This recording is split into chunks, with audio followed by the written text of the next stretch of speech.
Chapter 10. The Power of Discipline.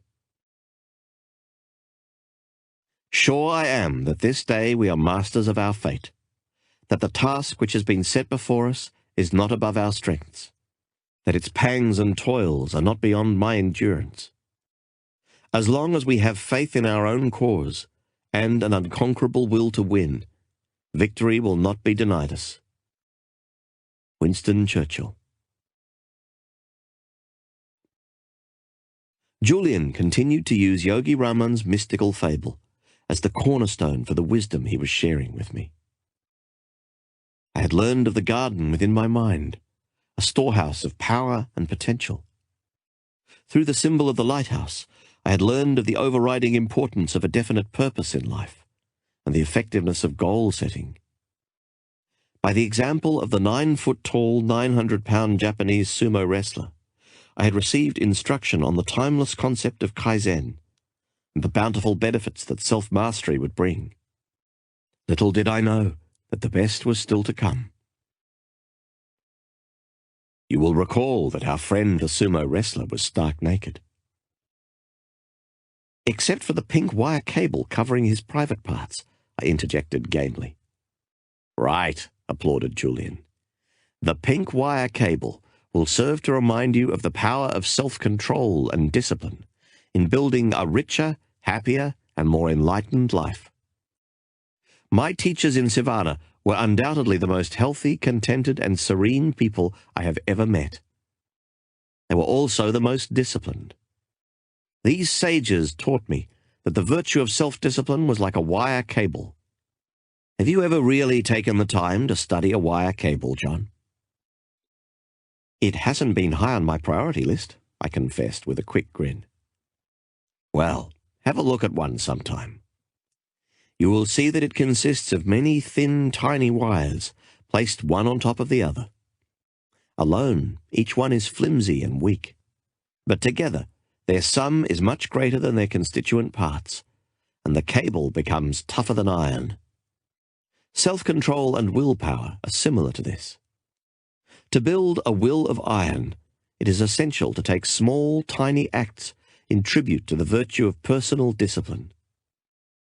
Routinely performed, the little acts pile one on top of another to eventually produce an abundance of inner strength.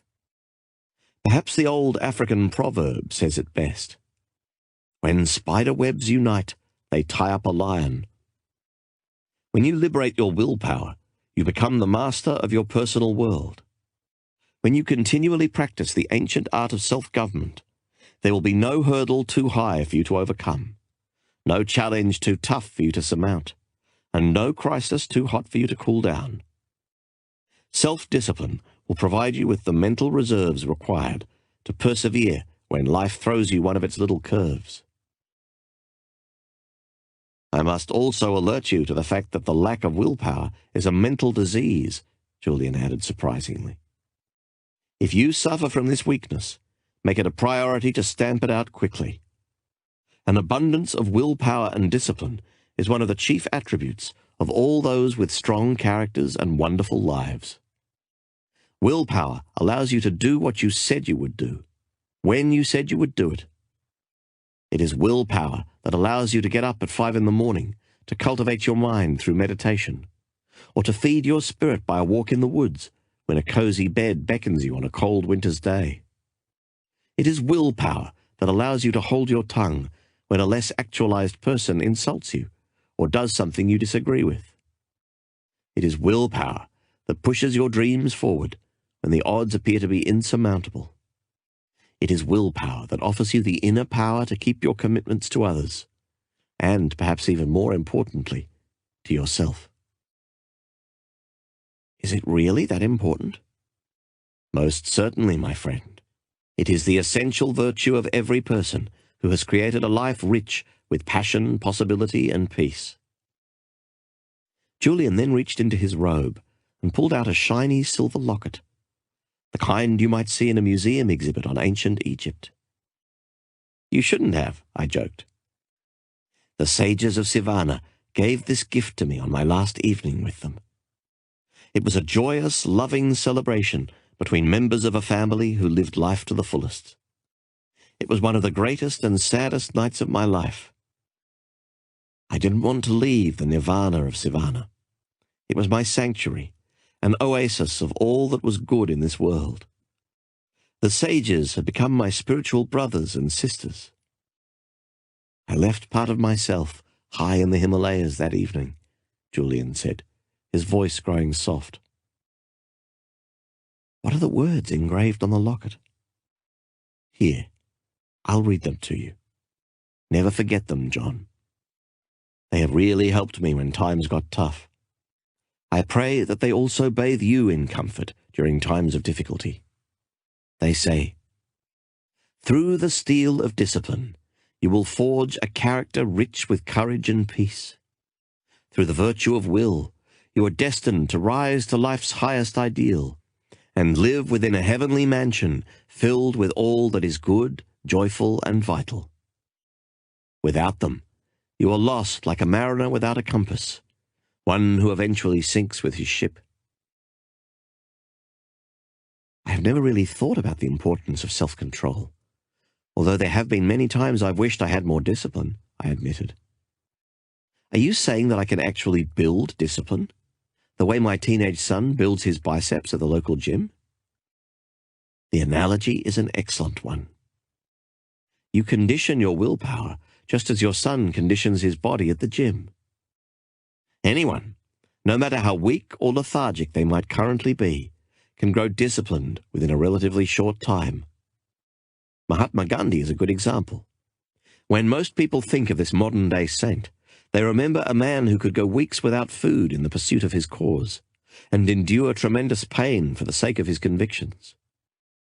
But when you study Gandhi's life, you will see that he was not always a master of self-control. You're not going to tell me that Gandhi was a chocoholic, are you? Not quite, John. As a young lawyer in South Africa, he was given to passionate outbursts, and the disciplines of fasting and meditation were as foreign to him as the simple white loincloth that eventually became his personal trademark in his later years. Are you saying that with the right blend of training and preparation, I could have the same level of willpower as Mahatma Gandhi? Everyone is different. One of the fundamental principles that Yogi Raman taught me was that truly enlightened people never seek to be like others. Rather, they seek to be superior to their former selves. Don't race against others. Race against yourself, Julian replied. When you have self-control, you will have the resolve to do the things you have always wanted to do. For you, it may be training for a marathon, or mastering the art of whitewater rafting, or even giving up the law to become an artist. Whatever it is you are dreaming of, whether it is material riches or spiritual riches, I will not be your judge. I will simply tell you that all these things will be within your grasp when you cultivate your sleeping reserves of willpower.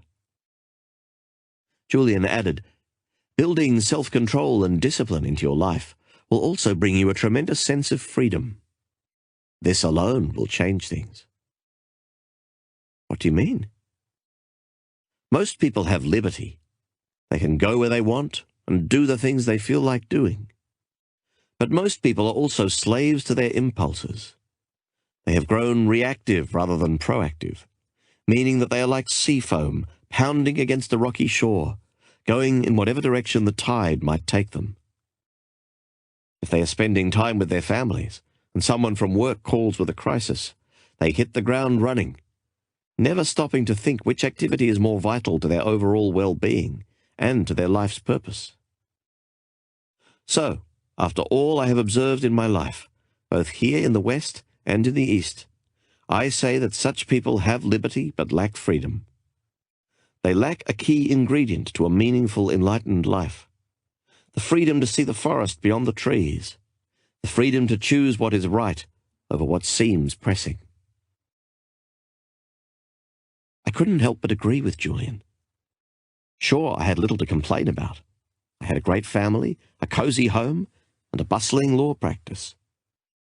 But I really couldn't say that I had achieved freedom. My pager was just as much an appendage as my right arm.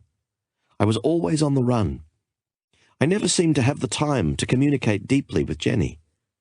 And quiet time for myself in the foreseeable future was about as likely as me winning the Boston Marathon.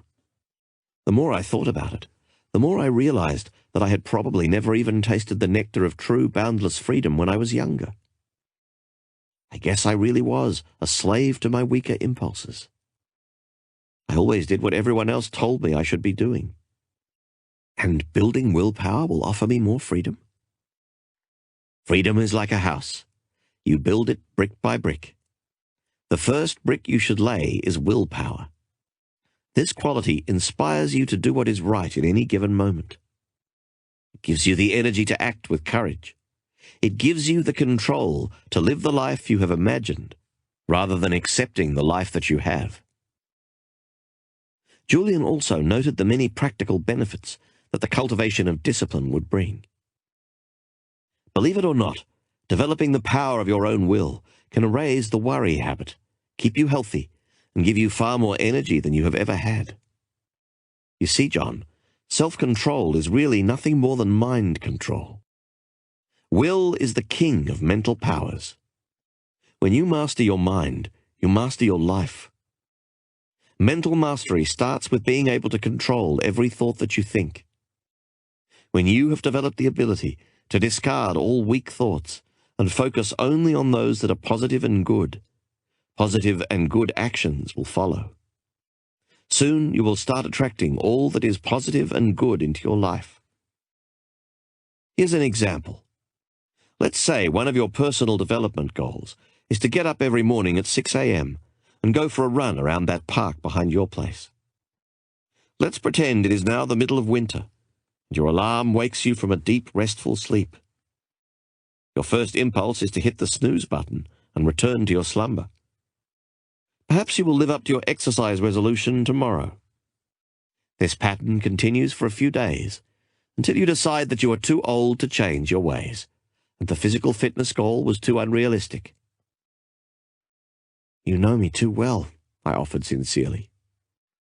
Now, let's consider an alternative scenario. It is still the dead of winter.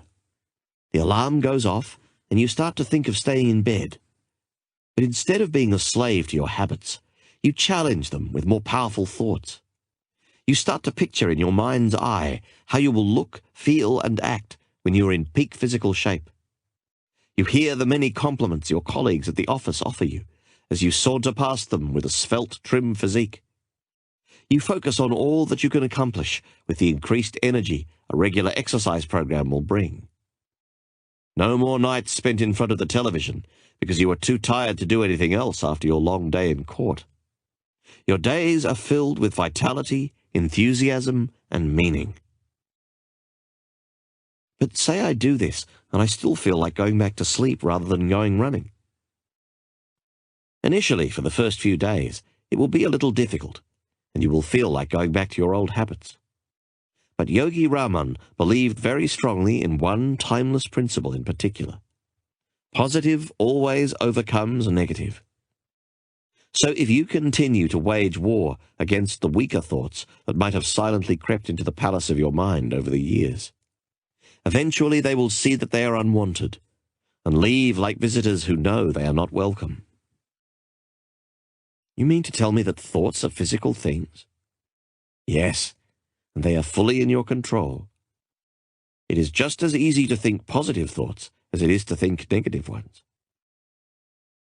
Then why do so many people worry and focus on all the negative information in our world? Because they have not learned the art of self-control and disciplined thinking. Most people I have spoken to have no idea that they have the power to control every single thought they think, every second of every minute of every day. They believe that thoughts just happen, and have never realized that if you don't take the time to start controlling your thoughts, they will control you. When you start to focus on good thoughts only, and refuse to think the bad ones through sheer willpower, I promise you they will shrivel up very quickly. So if I want to have the inner strength to get up earlier, eat less, read more, worry less, be more patient, or be more loving, all I have to do is exert my will to cleanse my thoughts. When you control your thoughts, you control your mind. When you control your mind, you control your life. And once you reach the stage of being in total control of your life, you become the master of your destiny. I needed to hear this. Through the course of this strange yet inspiring evening, I had gone from being a skeptical litigator, carefully studying a hotshot lawyer-turned-yogi, to a believer whose eyes had been opened for the first time in many years. I wished Jenny could hear all this. Actually, I wished my kids could hear this wisdom too. I knew it would affect them as it had me. I had always planned on being a better family man and living more fully, but I always found that I was too busy putting out all those little brush fires of life that seemed so pressing. Maybe this was a weakness, a lack of self-control, an inability to see the forest for the trees, perhaps. Life was passing by so quickly. It seemed like just yesterday that I was a young law student, full of energy and enthusiasm. I dreamed of becoming a political leader, or even a Supreme Court judge back then. But as time went by, I settled into a routine. Even as a cocky litigator, Julian used to tell me that complacency kills.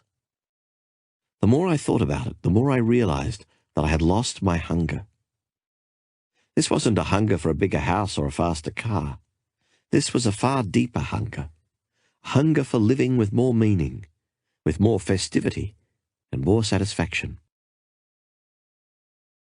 I started to daydream while Julian continued to talk. Oblivious to what he was now saying, I saw myself first as a 50-year-old and then as a 60-year-old man. Would I be stuck in the same job with the same people, facing the same struggles at that point of my life? I dreaded that. I had always wanted to contribute to the world in some way, and I sure wasn't doing it now. I think it was at that moment, with Julian sitting next to me on my living room floor on that sticky July night, that I changed. The Japanese call it satori, meaning instant awakening, and that's exactly what it was. I resolved to fulfill my dreams and make my life far more than it had ever been. That was my first taste of real freedom, the freedom that comes when you decide once and for all to take charge of your life and all its constituent elements. I will give you a formula for developing willpower, said Julian, who had no idea of the inner transformation I had just experienced. Wisdom without proper tools for its application is no wisdom at all. He continued, every day while you are walking to work, I would like you to repeat a few simple words. Is this one of those mantras you told me about earlier? I asked. Yes, it is. It is one that has been in existence for over 5,000 years, although only the small band of Savanan monks have known about it. Yogi Raman told me that by its repetition I would develop self-control and an indomitable will within a short period of time. Remember, words are great influences. Words are the verbal embodiment of power. By filling your mind with words of hope, you become hopeful. By filling your mind with words of kindness, you become kind. By filling your mind with thoughts of courage, you become courageous. Words have power, Julian observed. Okay, I'm all ears. This is the mantra I suggest you repeat at least 30 times a day. I am more than I appear to be. All the world's strength and power rests inside me. It will manifest profound changes in your life. For even quicker results, blend this mantra with the practice of creative envisioning I spoke of earlier. For example, go to a quiet place. Sit with your eyes closed. Do not let your mind wander. Keep your body still, as the surest sign of a weak mind is a body that cannot rest. Now repeat the mantra aloud, over and over again. While you do so, see yourself as a disciplined, firm person, fully in control of your mind, your body, and your spirit. Picture yourself acting as Gandhi or Mother Teresa might act in a challenging situation. Startling results will surely come your way, he promised. That's it? I asked, astonished by the apparent simplicity of this formula. I can tap the full reserves of my willpower through this simple exercise? This technique has been taught by the spiritual teachers of the East for centuries. It is still around today for one reason, because it works. As always, judge by results. If you are interested, there are a couple of other exercises I can offer you to liberate the strength of your will and cultivate inner discipline. But let me warn you that they might seem strange at first. Hey, Julian, I'm absolutely fascinated by what I've been hearing. You're on a roll, so don't stop now. Okay. The first thing is to start doing the things you don't like doing. For you, it might be as simple as making your bed in the morning, or walking rather than driving to work. By getting into the habit of exercising your will, you will cease to be a slave to your weaker impulses. Use it or lose it? Exactly. To build willpower and inner strength, you must first use it. The more you exert and nurture the embryo of self-discipline, the more quickly it will mature and give you the results you desire. The second exercise is a favorite of Yogi Raman's. He used to go an entire day without speaking, except in response to a direct question. Kind of like a vow of silence. Actually, that's exactly what it was, John. The Tibetan monks who popularized this practice believed that to hold one's tongue for an extended period of time would have the effect of enhancing one's discipline. But how? Basically, by keeping silent for a day, you are conditioning your will to do as you command it to do. Each time the urge to speak arises, you actively curb this impulse and remain quiet. You see, your will does not have a mind of its own. It waits for you to give it instructions that will spur it into action. The more control you exert over it, the more powerful it will become. The problem is that most people don't use their willpower. Why is that? I asked. Probably because most people believe they don't have any. They blame everyone and everything except themselves for this apparent weakness. Those who have a vicious temper will tell you, I can't help it. My father was the same way. Those who worry too much will tell you, it's not my fault. My job is too stressful. Those who sleep too much will say, what can I do? My body needs 10 hours of sleep a night. Such people lack the self-responsibility that comes through knowing the extraordinary potential that lies deep within every one of us, waiting to be inspired into action. When you come to know the timeless laws of nature, those that govern the operation of this universe and all that lives within it, you will also know that it is your birthright to be all that you can be. You have the power to be more than your environment. Similarly, you have the capacity to be more than a prisoner of your past. To do this, you must become the master of your will. Sounds heavy. Really, it's a very practical concept. Imagine what you could do if you doubled or tripled the amount of willpower that you currently have. You could get into that exercise regimen you have dreamed of starting. You could be far more efficient with your time. You could erase the worry habit once and for all. Or you could be the ideal husband. Using your will allows you to rekindle the drive and energy for living that you seem to be saying you've lost. It is a very important area to focus on. So the bottom line is to start using my willpower on a regular basis. Yes. Decide to do the things you know you should be doing, rather than walking the path of least resistance. Start to fight the gravitational force of your bad habits and weaker impulses, just as a rocket rises above the force of gravity to enter the realm of the heavens. Push yourself. Just watch what will happen in a matter of weeks. And the mantra will help? Yes. Repeating the mantra I gave you, along with the daily practice of seeing yourself as you hope to be, will give you an enormous amount of support as you create the disciplined, principled life that will connect you to your dreams. And you need not change your world in a day. Start off small. The 1,000-mile journey begins by taking that first step. We grow great by degrees. Even training yourself to get up an hour earlier and sticking to this wonderful habit will boost your self-confidence, inspiring you to reach higher heights. I don't see the connection, I admitted. Small victories lead to large victories. You must build on the small to achieve the great. By following through on a resolution as simple as getting up earlier every day, you will feel the pleasure and gratification that achievement brings. You have set a goal and you have realized it. This feels good. The trick is to keep setting the mark higher and raising your standards continuously. This will then release that magical quality of momentum that will motivate you to keep exploring your infinite potential. Do you like to ski? Julian questioned abruptly. I love skiing, I replied. Jenny and I take the kids up to the mountains whenever we can, which isn't very often, much to her dismay. Okay, just think of what it's like when you push off from the top of the ski hill. At first, you start off slowly, but within a minute you are flying down the hill like there's no tomorrow, right? Just call me Ninja Skier. I love the rush of speed. What gets you going so fast? My aerodynamically contoured physique, I quipped. Nice try, Julian laughed.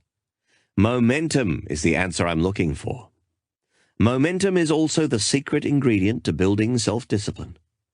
Like I said, you start off small, whether that means getting up a little earlier, starting to walk around the block every night, or even just training yourself to turn off the television when you know you have had enough.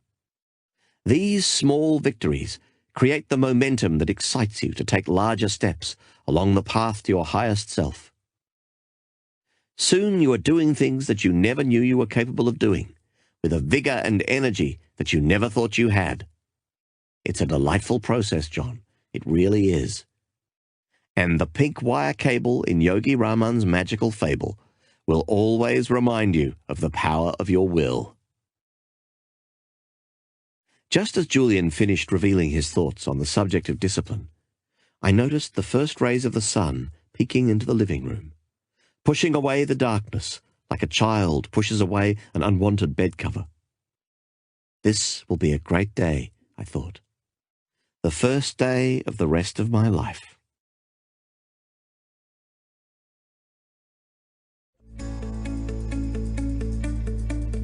Chapter 10. Action Summary. Julian's wisdom in a nutshell. The symbol. The pink wire cable. The virtue. Life with discipline. The wisdom. Discipline is built by consistently performing small acts of courage. The more you nurture the embryo of self-discipline, the more it will mature. Willpower is the essential virtue of a fully actualized life. The techniques. Mantras, creative envisioning. The vow of silence. Quotable quote. Wage war against the weaker thoughts that have crept into the palace of your mind. They will see that they are unwanted and leave like unwelcome visitors. The monk who sold his Ferrari.